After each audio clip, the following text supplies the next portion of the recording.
Okay, so let us begin with the homage to the Buddha.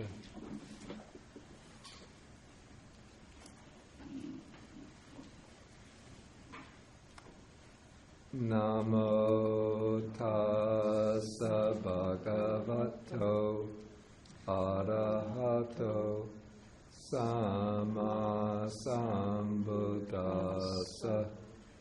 Namo tassa bhagavato arahato sama sambuddhassa.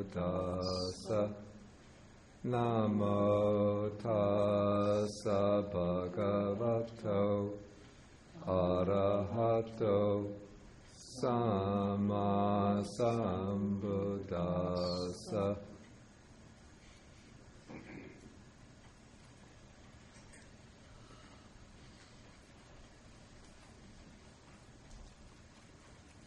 Okay, good morning, everybody. Good morning, Pandit. Just about 8 hours ago, I was in San Francisco airport. Excuse me? I'm just surprised. And I think I got 20 minutes of sleep this morning in Johnny's car. Oops. And some people have difficulty believing in the Buddha's teaching of rebirth.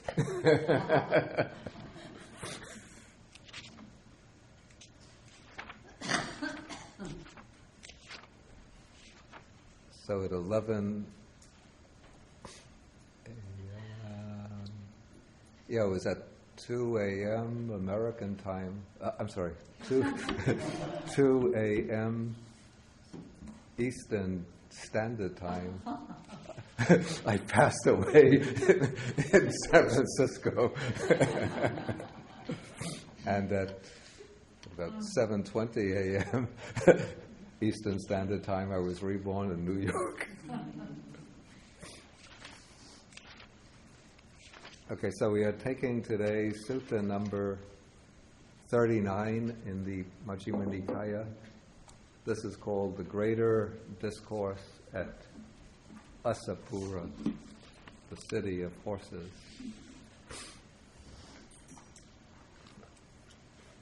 Okay, and so the sutta begins with the Buddha addressing the monks, calling their attention, and now he's going to explain to them how they fulfill the meaning of the word samana. The word samana. Behave yourself. The words, I say this antenna, this has an antenna. Looks like it. Yeah, it seems to amplify the sound. Okay, the word samana is a Pali word which is translated as recluses.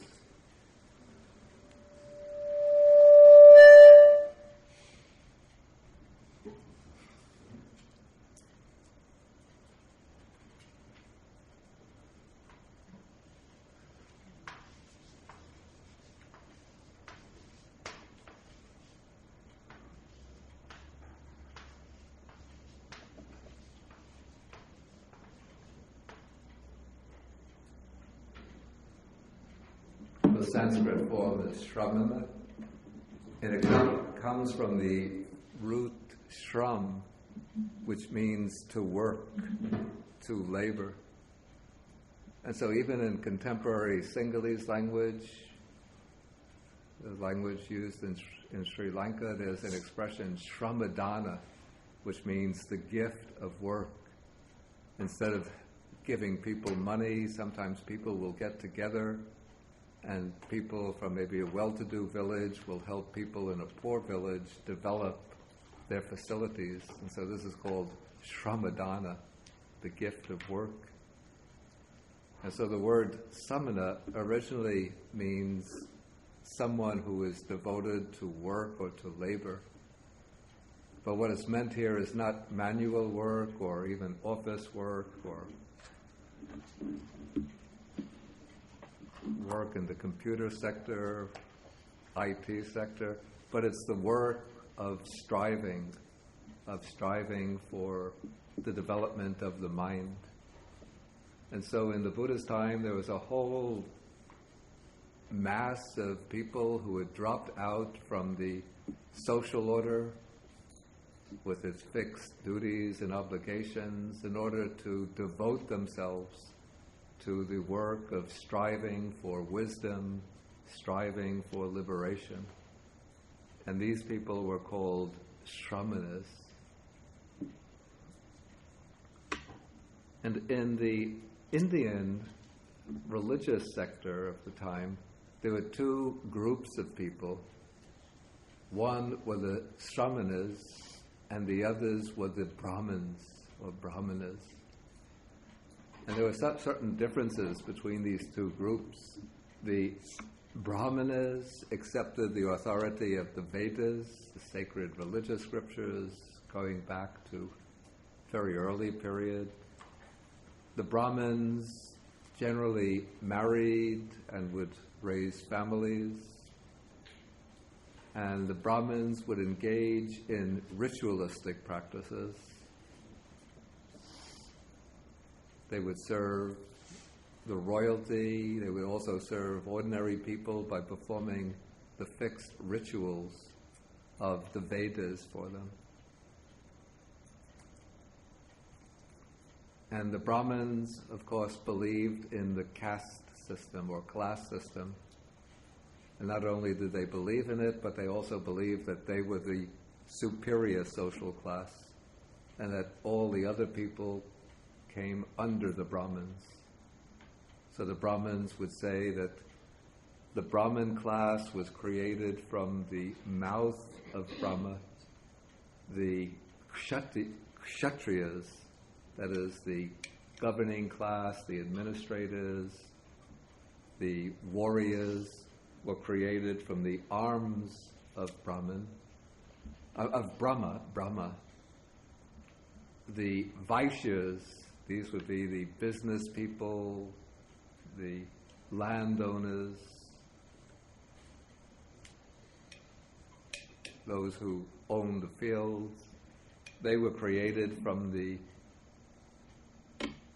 belly of Brahma and the thighs of Brahma, and the Sudras, or lowest class, the workers, the manual workers, were created from the feet of Brahma. Now, in contrast with the Brahmins, the Samanas did not accept the authority of the Vedas. In that way, they were a heterodox system. They didn't. It seems that the Samanas might even have been descended from the pre-Aryan religions of India, or at least the idea of renunciation that the Samanas embodied. So they didn't accept the Vedas as authoritative. They did not marry and raise families, but they were renunciants who left the household life in order to cultivate a path to liberation. They didn't perform rituals. They left the ritualism to the Brahmins. But their work was the work, basically, of meditation and ascetic practices. And the Samanas, of course, they had to function within the social class system, but they didn't accept it as, generally, they didn't accept it as authoritative. And in fact, the Samanas were outside the system of the four main social classes. So when one became a Samana, one gave up one's status within the class system of Indian society, and one became almost like an outcast.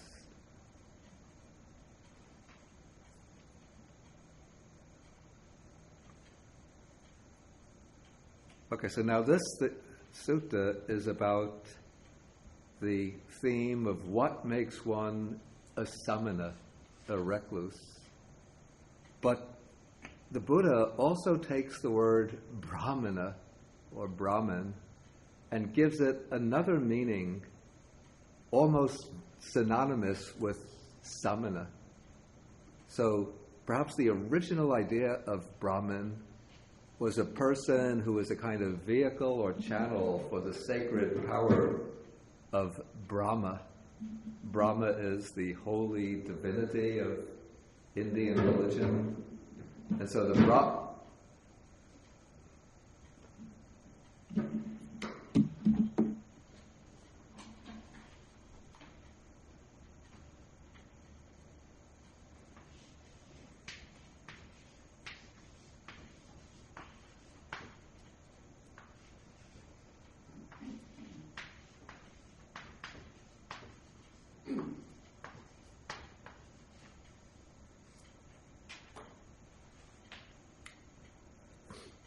So the Brahmana was somebody who, in a sense, embodied the spiritual power of Brahma. And so the Buddha takes the word Brahmana or Brahman and gives it a new meaning. It doesn't mean for the Buddha somebody who functions with as the ritual specialist in the Indian class system, but somebody who is truly a holy person because of his spiritual development. Okay, so now the Buddha opens by saying, recluses, this is samana, bhikkhus. That is how people perceive you. And when you are asked, what are you? You claim that you are samanas. Okay, so that is what you are designated. That's what people call you, and that is what you claim to be. When people ask, what are you? You say, we are samanas. You should train in this way. We will undertake and practice those things that make one a recluse, a samana, those things that make one a brahmana. In this way, our designations may be true and our claims genuine, and the services of those whose robes, alms food, resting place, and medicinal requisites we use shall bring them great fruit and benefit, and so that our going forth shall not be vain but fruitful and fertile. See, in this part of the statement, the Buddha is referring to two types of benefits that the samana or ascetic promotes. First, there's the benefit for others, because people make offerings to the Buddhist monks. They make offerings of robes, food, their daily food, their living quarters, whether it be a big hall for the Sangha or whether it be just a little hut. And they offer them medicines as well when they get ill, or medicines to use in times of illness. And within the Indian frame of reference, including the Buddhist frame of reference, when one makes offerings of gifts to those who are leading a spiritual life, then those offerings become sources of merit or of spiritual virtue, which has the capacity to bring fruits for them in the future, to bring them well-being and happiness. Those gifts are wholesome karma, which will bring benefits to the donors, to the people who provide the offerings. And so when the Buddhist monks, who are called samanas, fulfill their obligations, fulfill their training, then the services or the gifts of the devotees will bring them much benefit, much merit, and much benefits and fruits.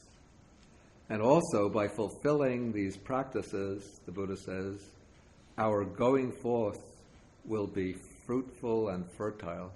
That is, by fulfilling these practices, one will reach the goal or aim of the spiritual life. That is the achievement of enlightenment, higher knowledge, and nibbana, nirvana.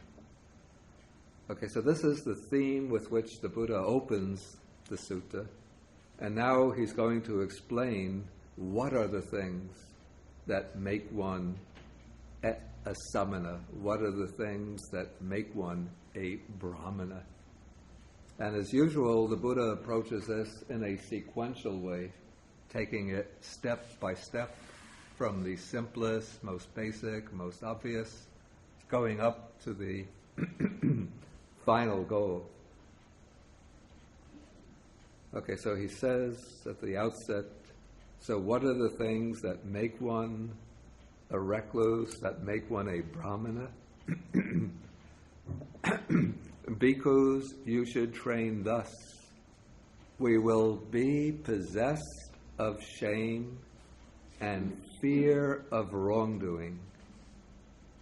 Okay, so this is in a way the starting point of, especially the starting point of moral development or ethical development. And the Buddha here refers to two qualities.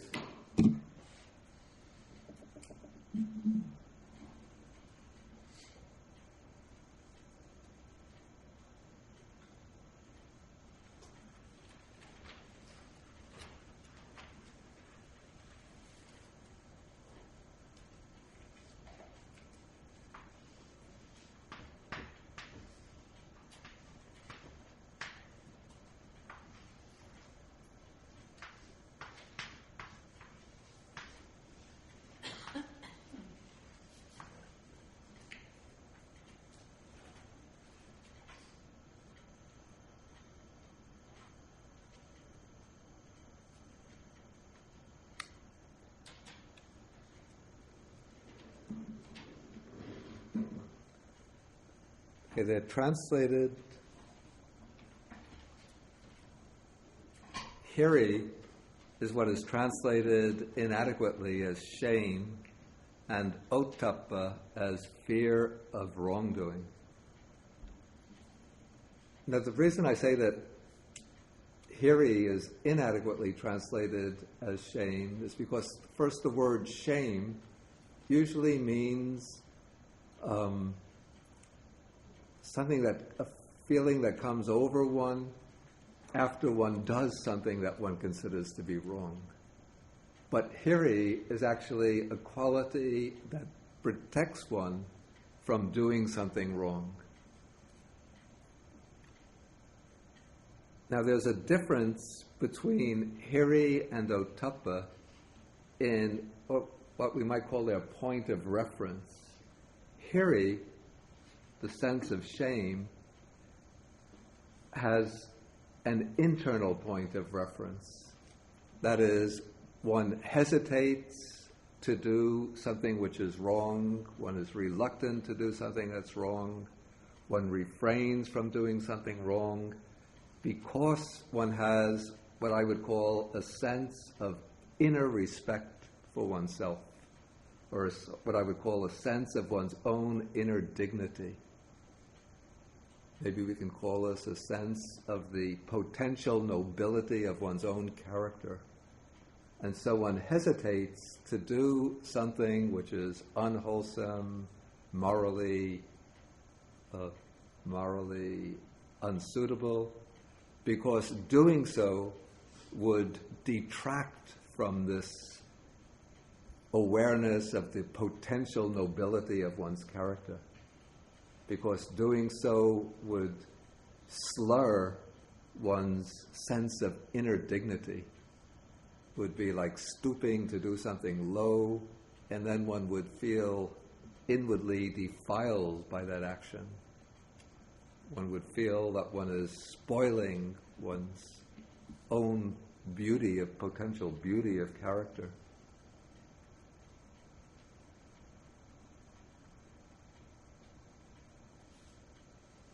So we say that hiri has an internal sense, an internal point of reference, because it stems from the way one evaluates oneself, the way one thinks of oneself. And so one is aware that if I do something which is unwholesome, unsuitable, improper. One will reproach oneself, one will blame oneself, one's mind will be constantly nagged by a sense of conscience, reproaching one for the actions that one has done. Okay, in contrast, Ottappa has what I call the external point of reference, since this is fear of the consequences, the undesirable consequences of doing something wrong.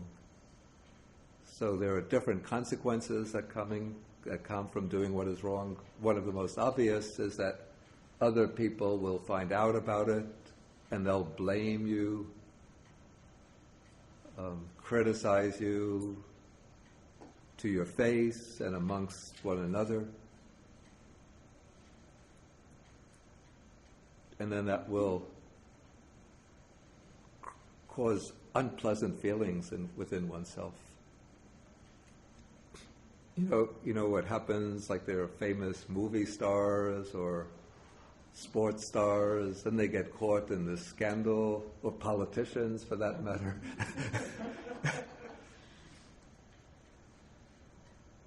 Like this, I think he was the governor of South Carolina, Mark Sanford, is that the name?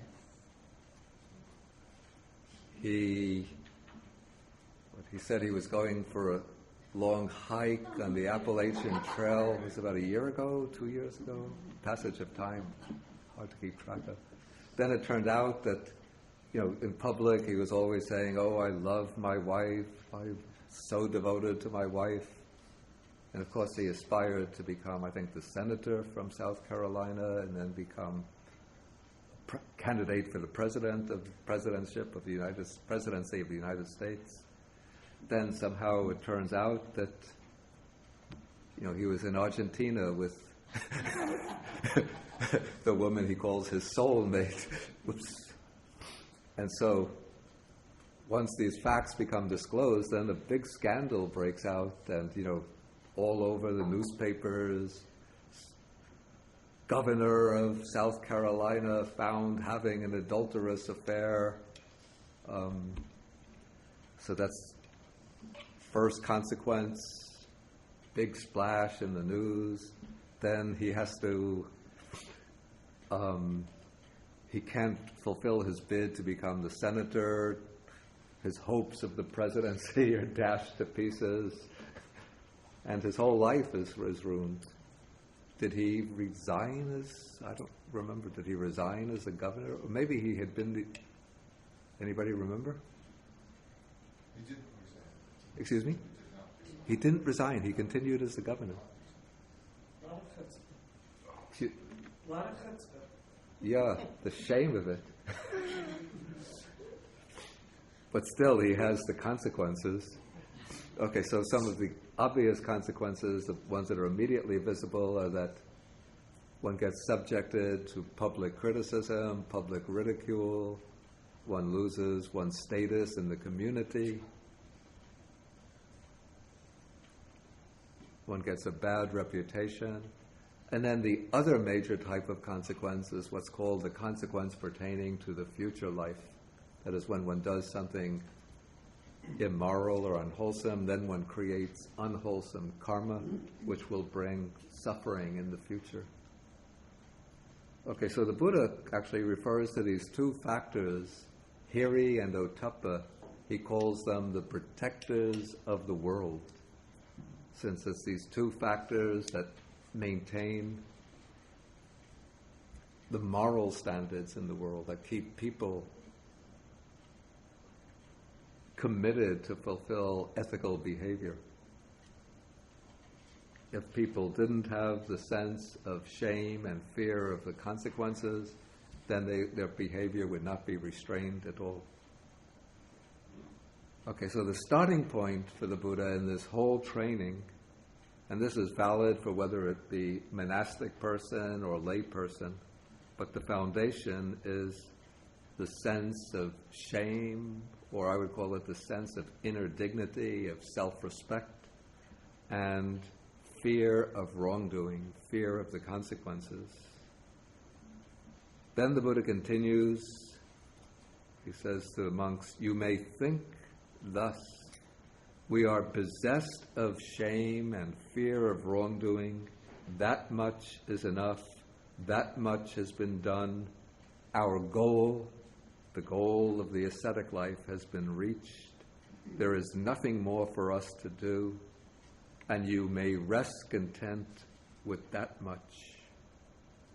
So some monks obviously think in that way, but then the Buddha says, I inform you, I declare to you, you who seek the status of a recluse, of a true ascetic, do not fall short of the goal of recluseship, the goal of the spiritual life, while there is more to be done. Then he raises the question, and what more is to be done? You should train in this way.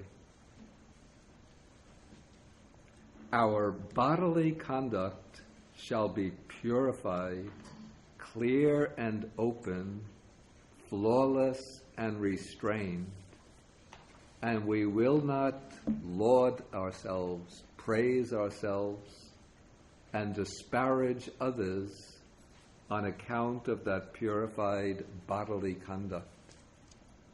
So you see, the Buddha here, he's balancing two important factors. First is to observe pure conduct of body.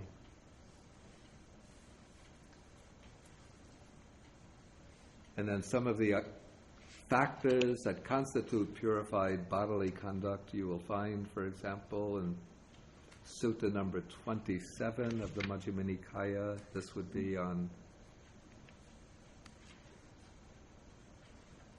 page 272 in the text. I'm not going to read in detail, but just some of the factors are to abstain from killing living beings and to be compassionate to all living beings, to abstain from stealing, and to take only what is given, to abide in purity and honesty, to abstain from incelibacy, and to observe celibacy. That is for the monastic person. Okay, so one aspect of this is to be oneself well established in pure bodily conduct, but that is balanced against the second aspect, which is to maintain an attitude of humility in relationship to others. That is, one doesn't praise oneself, extol oneself, or even one doesn't even feel self-satisfied that I'm a pure person, I'm a righteous person, I'm a good person. And then one looks at others who are not observing pure bodily conduct and think they are wretches, they are sinners, they are evildoers, they are immoral, useless, worthless fellows. But instead, one will just simply have compassion for them, and to the extent that one can, one might try to help them by teaching them how to observe pure bodily conduct. Okay, so then the Buddha continues, you may think, thus we are possessed of shame and fear of wrongdoing, and our bodily conduct has been purified. That much is enough. That much has been done. The goal has been reached. Okay, but then the Buddha says, I inform you, I declare to you, do not fall short of the goal of the spiritual life while there is still more to be done. Okay, what more is to be done? Next, our verbal conduct shall be purified. Then we find purified verbal conduct, again on same page.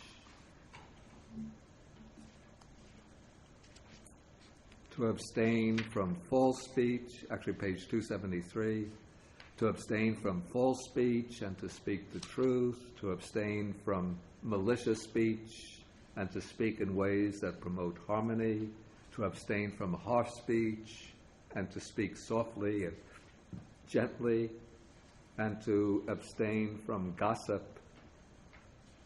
and to speak what is meaningful, to speak what is factual, to speak about what is good, and so on. Okay, so paragraph 5 deals with proper verbal conduct. Paragraph 6 deals with proper mental conduct, not to think unwholesome thoughts. And paragraph 7 deals with right livelihood. So all of these are explained in the same way. In each case, one fulfills that factor flawlessly, clearly, openly, and one doesn't praise oneself either verbally or in one's own thoughts and disparage others who do not fulfill that factor.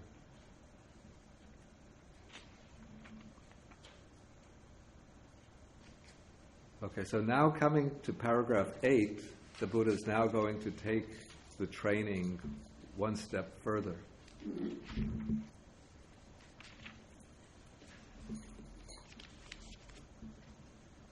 He says, "What more is to be done? You should train thus. We will guard the doors of our sense faculties." So this is what is called the training in restraint of the senses.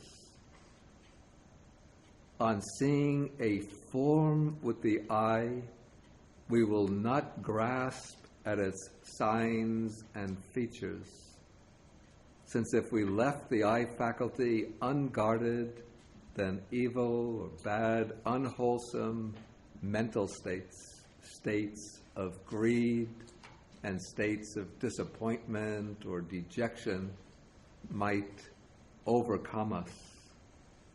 So to avoid this, we should practice the restraint over the sense faculty. We should guard the eye faculty. We should undertake the restraint of the eye faculty. Okay, so this is an important part of the training for the higher practice of meditation, because the practice of meditation is ultimately directed to overcoming the hindrances of the mind. And so what are the hindrances, the main hindrances? Some of our veterans? Ill will, sloth, torpor. Let's start from the beginning. You have to get the right order. Okay. Sensualness. Yeah, I can't expect that from you. Sensualness. Okay, sensual lust. Next. Ill will. Now it's sloth. Yeah. Okay, sloth. Restlessness. We call it sloth. Usually they say sloth and torpor, Sloth and torpor. or dullness and drowsiness. The next, Restlessness. restlessness and remorse. And the fifth is Doubt. doubt. Okay. You see, they got it in the right order. So why you're rolling your eyes? I knew that. But, Yeah, you have to get the right order. but you are restlessness. You didn't get enough rest.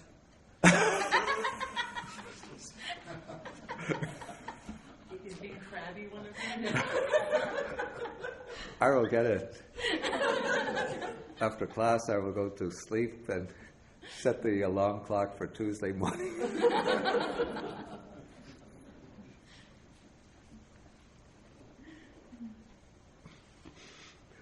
Oops, sloth and torpor. Yes, that was a good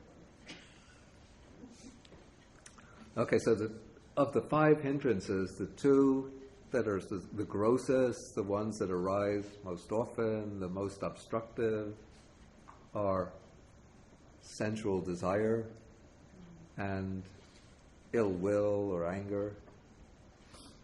Okay, and those arise, well actually all of them arise through the impact of the senses, the input of the senses, but especially when there is a pleasant or agreeable visible form, sound, or so on, then the mind goes out to it and becomes attracted to it.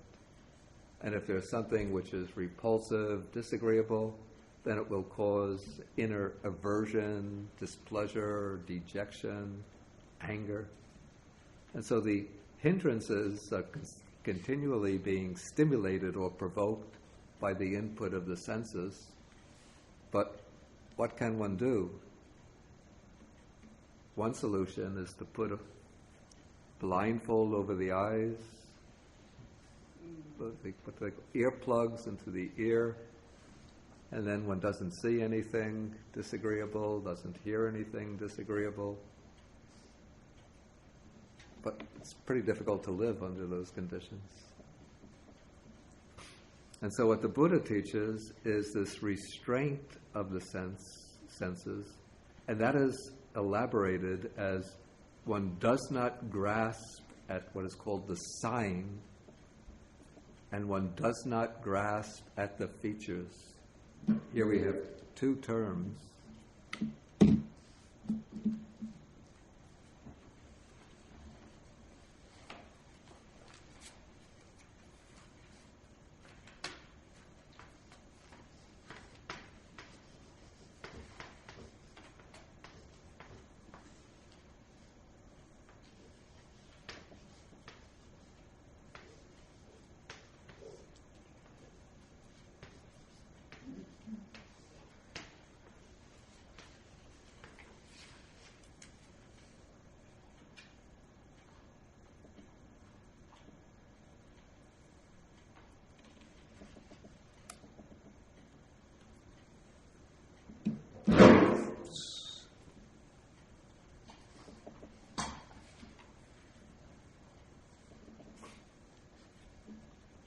I was just thinking, when I go back to my room, then I'll fall into a deep sleep that's surrendering to sloth.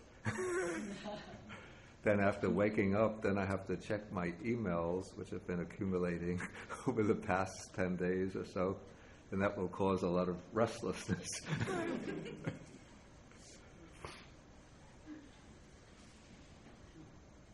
Okay, so what is meant by sign, the Pali word is nimitta. This is explained as the general feature of the object. And so when the sense faculties say this, I will immediately pick up on whether there's an agreeable form or a disagreeable form. And so that immediate impact of agreeable form, that is the nimitta, the general feature of the object.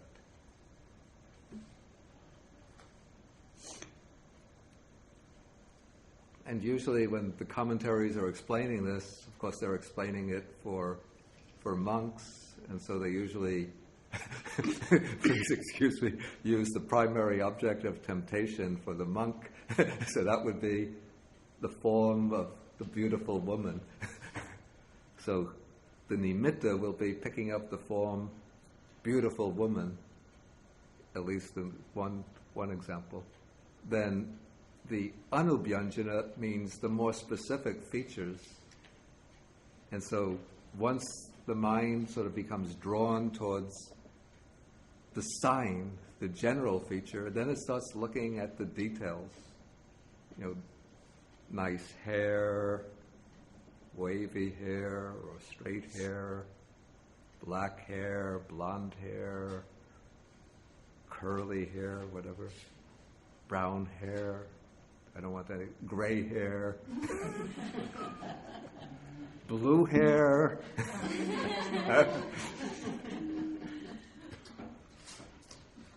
blue hair.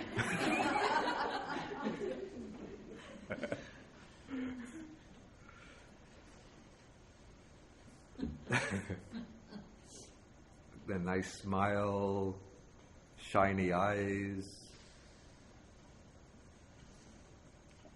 Okay, so those are the features. And then also sometimes it happens with the repugnant object, disagreeable object. You know, if like there's a person you dislike, first you see that person, you know, I don't like Jake. So then Jake comes into the room, immediately I see him, disagreeable feeling comes up. But then I start focusing on everything he's doing, the way he walks. Why can't he just walk softly like everybody else? Why is he always stamping his feet? Why can't he sit quietly in his seat instead of just plopping in his seat like that? Why does his voice always sound rasping instead of soft and gentle like Bante's voice?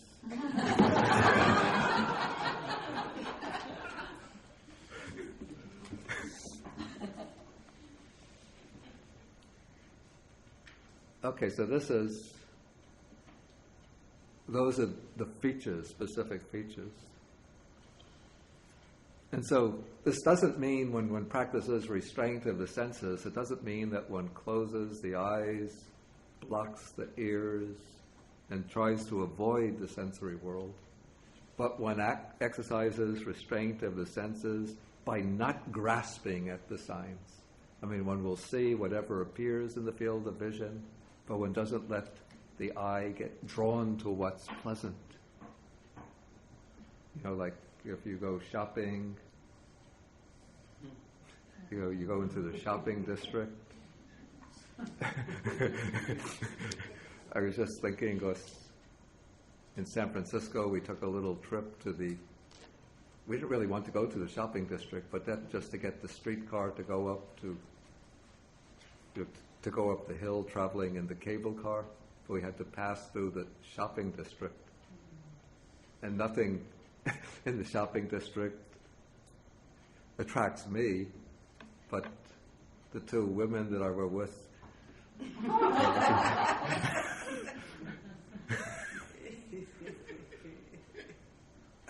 Then I went back early, they came back late. I asked, why do you get back so late? Oh, we passed through the shopping district. So you start looking in the shops, what's for sale in this shop, what's for sale in that shop. So that's grasping at the signs, then grasping at the features. Oh, what a nice dress for sale. Or what nice shirt for sale. Or, wow, new iPods are out, or iPads.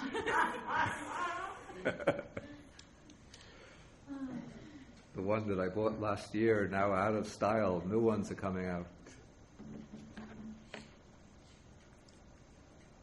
Okay, so one practices this restraint of the senses with regard to all of the senses, even with the thoughts that come into the mind.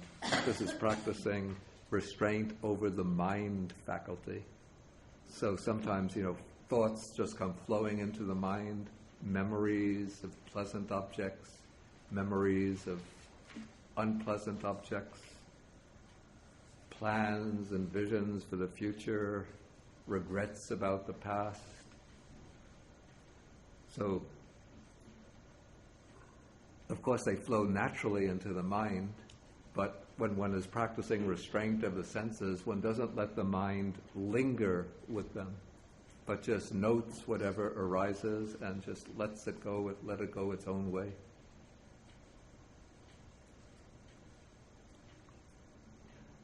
Okay, so now the Buddha, in this way, he's explaining restraint of the senses. Now we're moving from conduct. See, conduct deals with the more external aspect of life, bodily and verbal conduct, and the right livelihood. But now we're dealing with the inner thought processes, the way the mind functions in relation to the senses.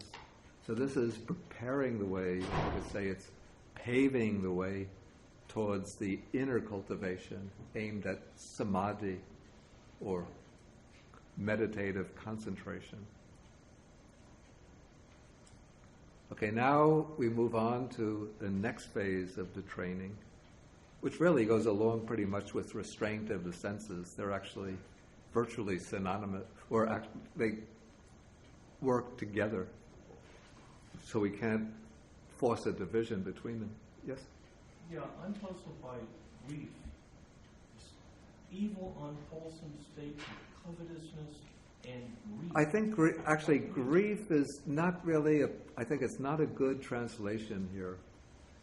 The Pali word is domanassa, which means literally it's a bad state of mind. So somanassa is happiness. So domanassa would be something like sadness or sorrow or displeasure. And when it's paired with covetousness, so what's meant by covetousness is craving, greedy desire, then domanassa would be the opposite of that. It would be a kind of displeasure or dejection that arises because of an unskillful way of attending to a disagreeable object. Repulsion, aversion? Yeah, those could be also included under domanassa.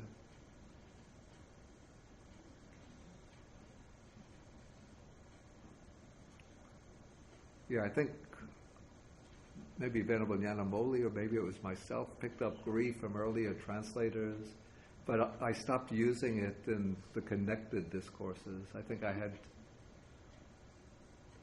in the connected discourses I used displeasure. Well, you see, the grief could imply sorrow for loss. Say that if a monk has given up something, he may feel that seeing something he would covet, he could feel grief or loss for having given it up. I don't really think that is so much intended. So then I would think that aversion and repulsion would be better. Yeah, they seem to be better and they fit the context better.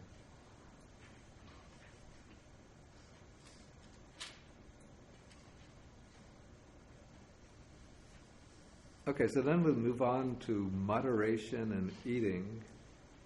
So as I said, this goes closely together with restraint of the senses, particularly restraint of the tongue. So this is, you see, a problem that happens in the monastic life is that since one doesn't have much input from the other senses, so for somebody who has a natural tendency to greed or to sensual enjoyment, the life revolves around the meal of the day. And so people sometimes, monks, maybe nuns too, I don't know, but I never discussed the issue with them, but I know that for some monks the whole life will revolve around having delicious meal. And sometimes, because it's considered meritorious to offer delicious food to monastics, people will prepare very sumptuous food and offer them. And so they can tend to overeat and develop this, because if they have this greed for taste, then one indulges oneself and then one can overeat. And if one overeats, then, well, that can induce at least one of the 5 hindrances. What hindrance? Yeah, sloth and torpor. Dullness and drowsiness.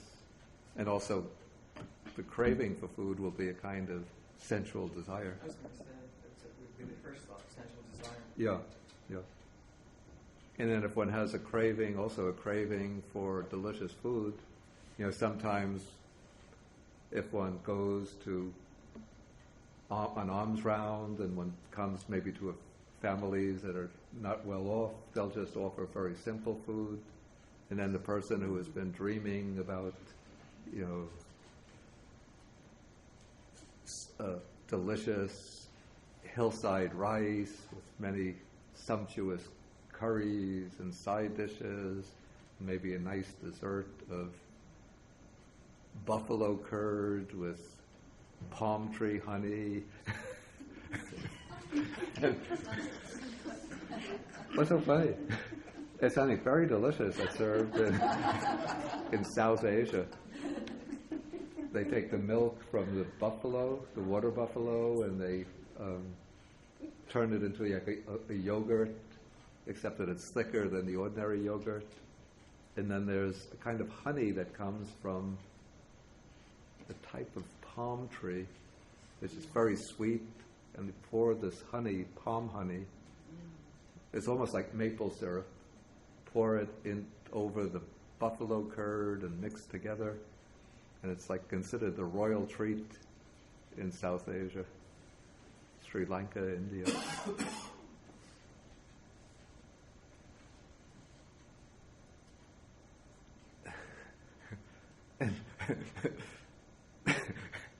And then nowadays, the royal treat has become ice cream.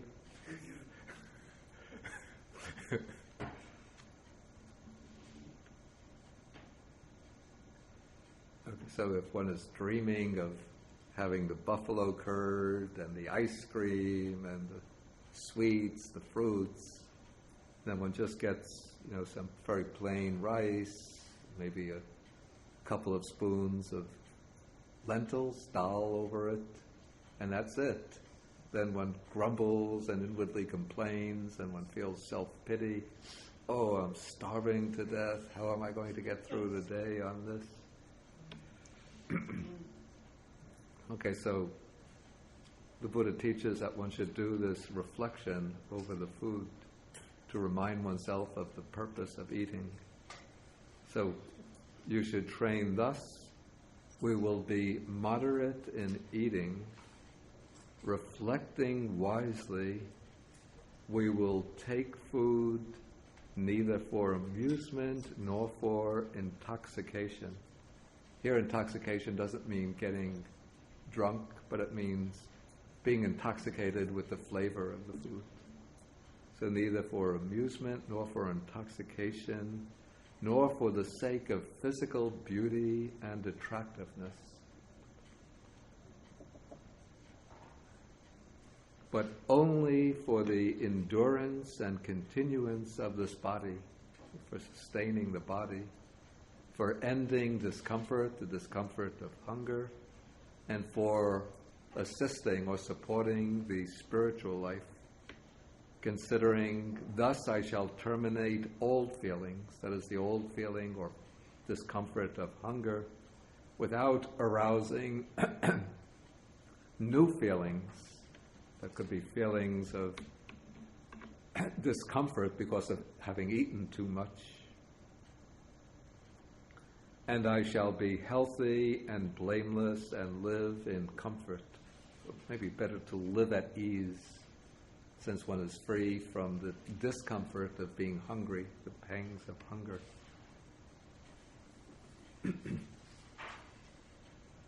Okay, so this is the way one practices moderation in eating.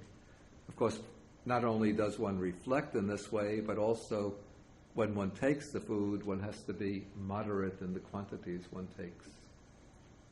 So it's usually advised not to eat until one's stomach is full, but to eat about 3/4 of the capacity, and then to drink water. And if you think that you have the habit of eating too much and it's a kind of habitual addiction, try just eating 3/4 of your normal capacity and do it regularly. And after a while, you'll find that you become accustomed to that 3/4. Then you can go down another step to 3/4 of that 3/4. And that should be enough. You don't have to go below that. But also get exercise. Don't be lazy. It's important to get exercise. Otherwise, even if one doesn't eat much, one starts to gain weight.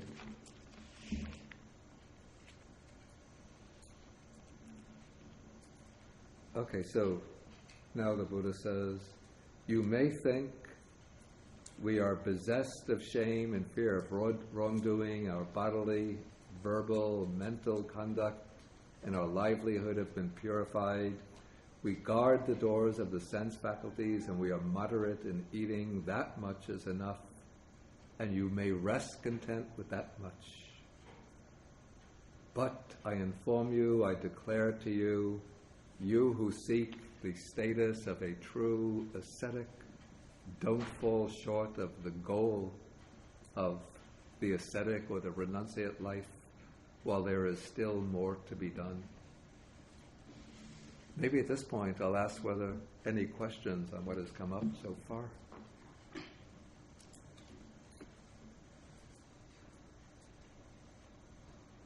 Just one question. When you were saying it was important to have the hindrances in order, Yeah. why is there a reason or I just want to, beyond an intellectual? I just want, it's not really essential, but I just like the students to learn the hindrances in the proper sequence. It shows that they've been attending to the text and not just trying to fish back into the lake of memory. Yes, please. You were saying not to cover the eye. You can't cover your eyes or cover your ears and block out a little bit. In a retreat, one does that in a sense. That a retreat is happening here where you aren't seeing things and you aren't hearing things. And there's a place for that, isn't there? Well, what I meant by blocking the eyes is, actually covering up the eyes so that one doesn't have any sensory input at all. But what the Buddha actually teaches for the monastics, or even for those in diligent training, is, of course, one keeps the eyes open, but one just looks in front of oneself about 3 to 5 meters ahead of one, unless there's some reason to look up or to look around. And so in this way, if one is just looking around at random, then one tends to pick up sensory input, which could provoke either sensual desire or ill will. But if one keeps the senses under restraint, then one just looks, 5 meters ahead of one. Then one is just picking up the sensory impressions in the immediate environment.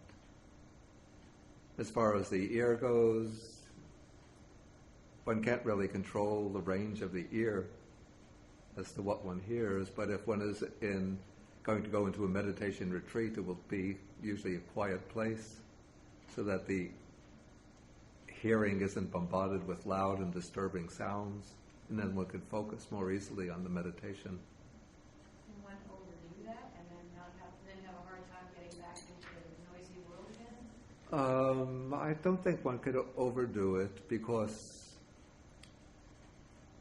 the quiet itself is beneficial for the meditation, but it sometimes takes a little period to readjust to getting back into the world. So that's why often in meditation retreats, on the last day or sometimes last 2 days, they'll allow the meditators to start talking to one another. In that way, they'll get used to interacting with people and picking up on the sense impressions that come from human contacts. But I wanted to add, sometimes it's after one gets some experience in meditation, sometimes it's good to choose a place which is not completely silent for the meditation, so that one learns how to deal with sounds. It shouldn't be a place where there's like a rock band playing the next building. You shouldn't be maybe practicing meditation outside Madison Square Garden while there's a Rolling Stones concert going on. I reveal the extent of my knowledge of the rock world. What are the latest bands? Well, the latest, no, because I'm sort of back in the dinosaur. Yeah, you're a dinosaur. Hendrix Too. and Led Zeppelin. Okay, we're all dinosaurs. But sometimes a certain amount of normal sound, like cars going by outside, occasionally people walking by talking, is useful so that one can practice dealing with sounds that might otherwise be distracting. Yes? I want to know how the feelings of instinct and intuition come into, you talk about seeing Jake and not liking the way he does this. In some way, though, instinct and intuition are a survival. Yeah. I mean, you're walking in a dangerous place and your instinct says something. No, of course one has to Person- protect oneself from obvious dangers. Right. Yeah. But it's hard to make this. No, it's not so difficult. Well, basically just what one has to do is, it's really a matter of protecting the mind from giving rise to states of aversion, repulsion, dislike, anger, ill will. Yeah. And But if one is in a dangerous situation, one has to be prudent in avoiding the dangers. so all just gets tempered, really. Yeah. In fact, there's Sutta number 2, the Maha-Assapura Sutta, where the Buddha speaks about,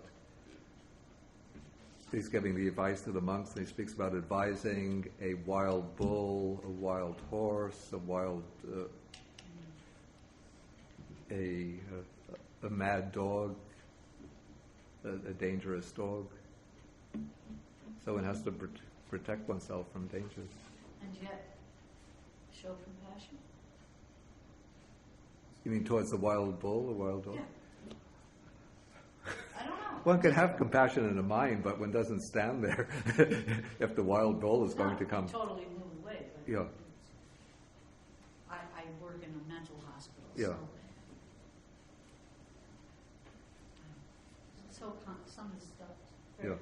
Anyway, this is a kind of sense training. It's not dealing with everyday life and all of one's involvements in everyday life, but this is the way to train the senses in order to prepare the mind for going deeper in the meditation. Sorry, I got off the track. Okay, so let's come to the next factor, and this is called wakefulness. Now we actually come into the direct practice of meditation. So what's called wakefulness here is explained, the Buddha will explain, during the day, while walking back and forth and sitting, we will purify our minds of obstructive states. So here he's describing a monastic person who's engaged in full-time meditation. And so during the day, the monk or nun will be alternating periods of sitting meditation and walking meditation. This is called Chakmana Bhavana, Chakman Bhavana, the meditation while walking back and forth. So in sitting, it could be mindfulness of the breathing, loving kindness meditation, any suitable meditation subject. And when walking back and forth, one will simply be mindful of walking, walking, walking, or right step, left, right, left, or lifting, pushing, putting down, pressing. And in this way, one is purifying the mind of the obstructive states, that would be of the 5 hindrances. So any hindrance arises, one just dispels it, lets it go, and brings the mind back to the meditation subject. Then in the first watch of the night, again, one practices walking back and forth and sitting, and purifies the mind of obstructive states. But then in the middle watch of the night, we will lie down on the right side in the lion's pose, with one foot overlapping the other, mindful and fully aware, after noting in our minds the time for arising. Exactly what is meant by the first, middle, and last watches of the night, since in the Buddha's time they didn't have clocks, so I don't know exactly how to put them in terms of our clock time, but I would say roughly, let's say the first watch of the night might be from 6 p.m. till 10 p.m. Middle watch could be from 10 p.m. 10 p.m. to 3 a.m. Then the last watch from 3 a.m. to maybe 3 a.m. to 6 a.m.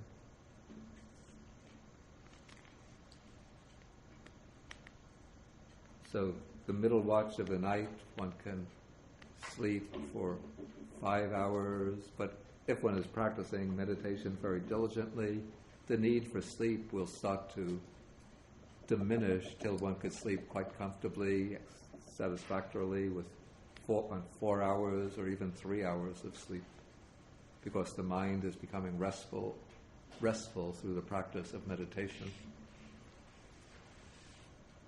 Okay, so then after rising, then in what we would call the very early morning, maybe 3 a.m., continuing until 6, 7 a.m., again one practices meditation, sitting, walking back and forth, sitting.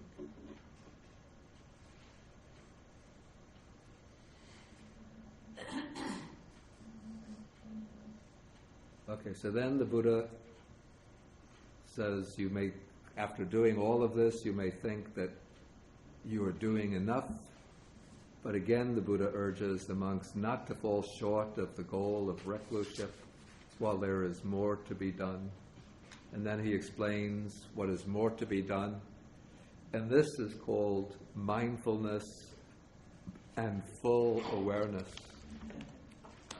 Or now I would actually render the Pali word sampajanya, clear comprehension.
In Pali, the word rendered as mindfulness is sati, and the word rendered here full awareness or clear comprehension is sampajanya. These two factors work very, very closely together, and so it's somewhat difficult to distinguish their exact functions. But the way I understand them, mindfulness is, I call this an awareness. It's a little misleading because Jnanamoli rendered sampajanya as full awareness. But I take mindfulness to be the presence of mind. What? Clear awareness in the sense of a very simple, basic awareness. Whereas sampajanya, I render clear comprehension because it involves an element of knowing or as distinguishing. And the word sampajanya comes from the root nya, which means to know, knowledge. And then it has two prefixes, sam, which gives a sense of fullness, and pa, which gives a sense of activity. It's a kind of full, active knowing of, in this case, what one is doing and what one is experiencing. So sati, or mindfulness, is that factor that makes the experience, the activity, present to the mind. And then sampajanya, clear comprehension, is what discerns, distinguishes, knows what one is doing. And so the Buddha uses these two terms. Usually he applies them to the various activities, the little activities of everyday life.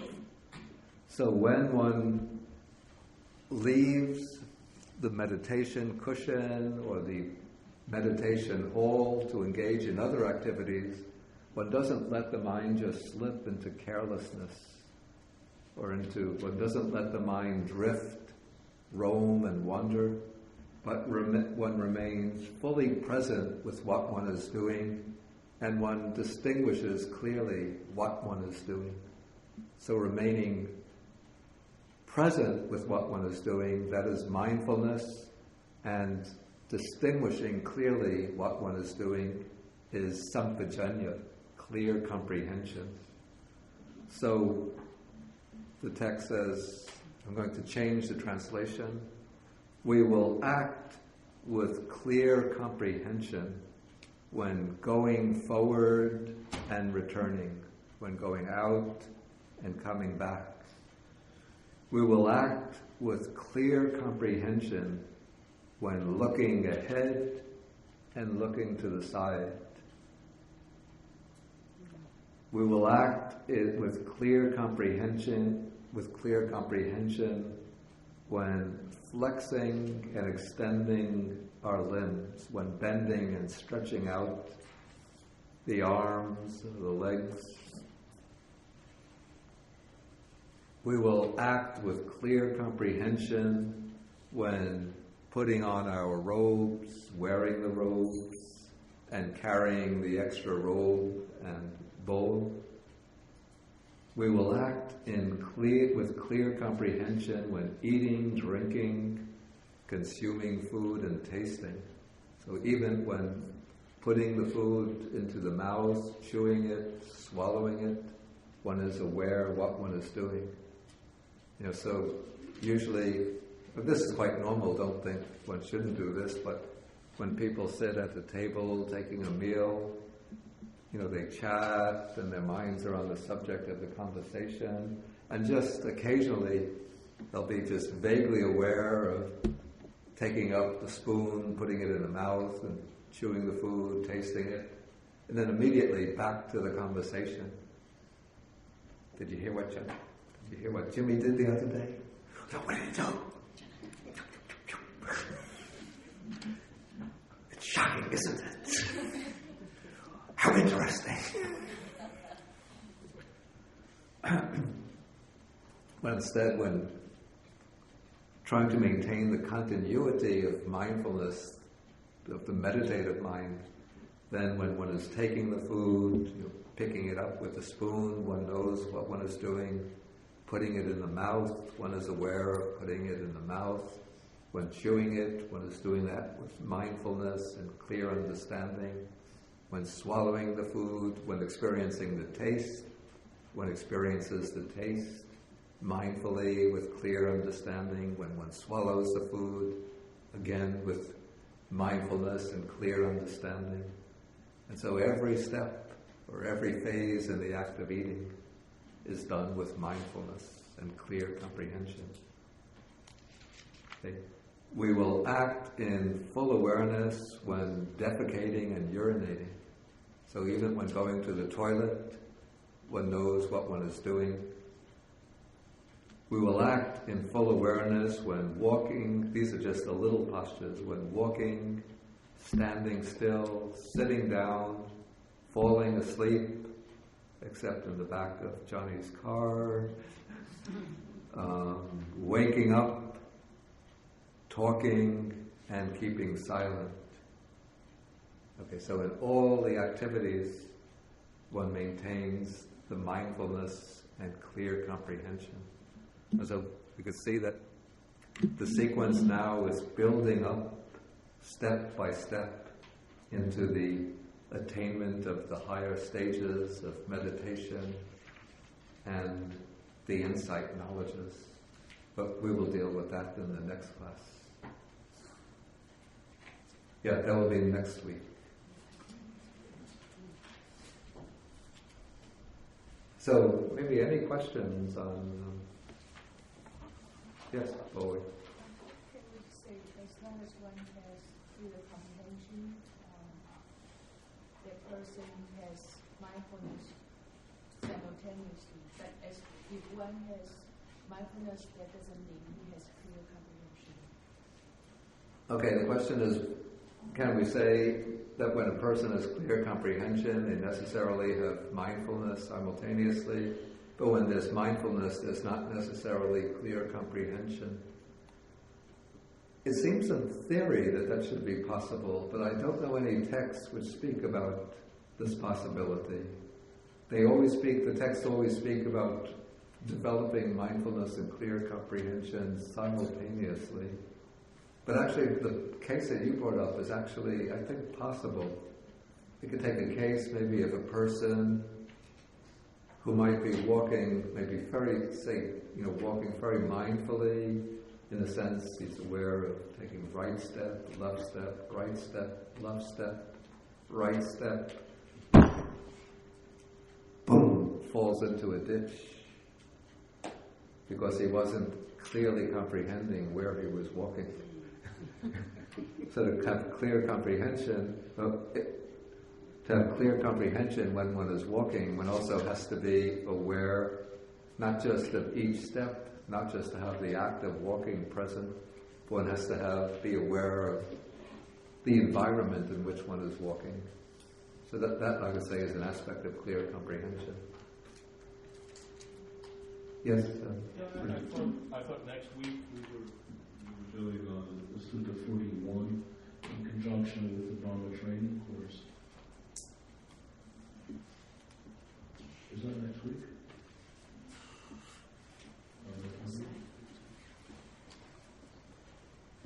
Did I say that? Yeah. The photocopies of Sutta 41 were passed out last week to the Dharma training course. Really? Yeah. Because I would have expected that Sutta 39 would take 2 classes. That's what's on. Yeah, that's on the schedule. That's on the schedule. But we'll provide the 39 for the class too. That was the schedule said that we were going to do in 41 next week. But that's all right, no problem. My schedule. Yes. Another schedule says Monday. The schedule on the website says Schedule 30 on the website. But there's been a change on the schedule. There's a couple of classes that were. Yeah, maybe because I missed. Yes, I think that's why. Yeah, because I know Sutta 39 is difficult, virtually impossible to do in one class.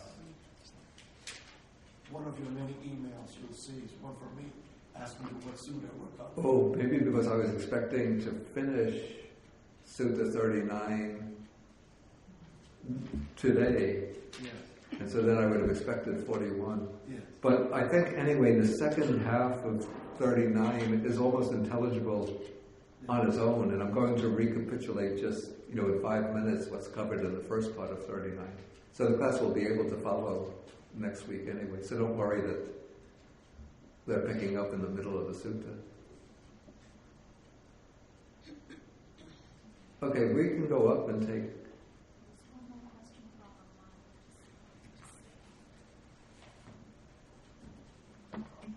It's an online question. Does Sampanjana, clear comprehension, conflict with guarding the senses and not to grasp onto distant features and form?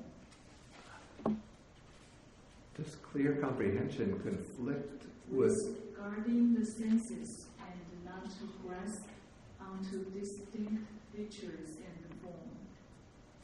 I don't see why it should conflict. Of course it doesn't conflict because it's part of the same training.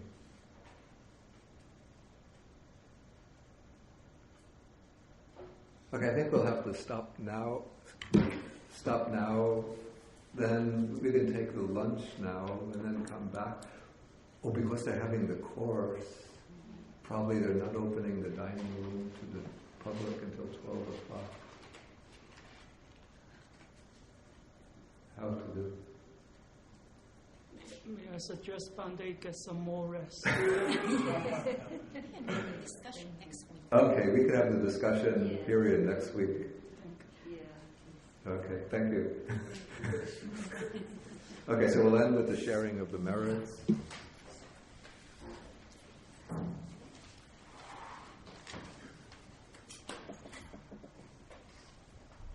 So we share the merits with the Devas, the Bhutas, the dragon spirits, and other beings, wishing them all to be well and happy, and to protect the Buddha's teachings. Akasata Jabumata Deva Naga Mahidika Punyantang Anumoditva Shirang Rakantu Sasana Akasata Jabumata Deva Naga Mahidika Punyantang Anumoditva Shirang Rakantu Desana Akasata Jabumata Deva Naga Mahidika Punyantang Anumoditva Shirang Rakantu Mamparam Etavata Cham Hehi Sampadam Punya Sampadam Sabbe Devanumodantu Sabbe Bhutanumodantu Sabbe Satanumodantu Sabba Sampati Siddhya Bhavagupadaya Vichihitato Etantare Satakaya Upapanna Rupya Rupicha Sanya Sanino Dukha Pamuchantu Pusantu Nibhuting.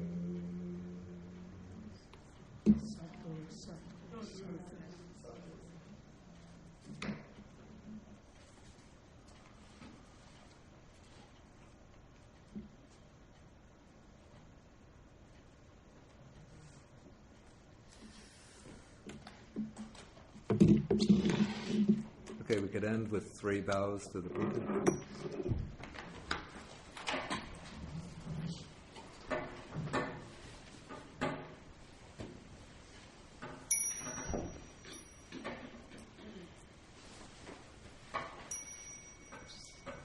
Okay, actually, those are just accidental hits due to lack of mindfulness and clear comprehension.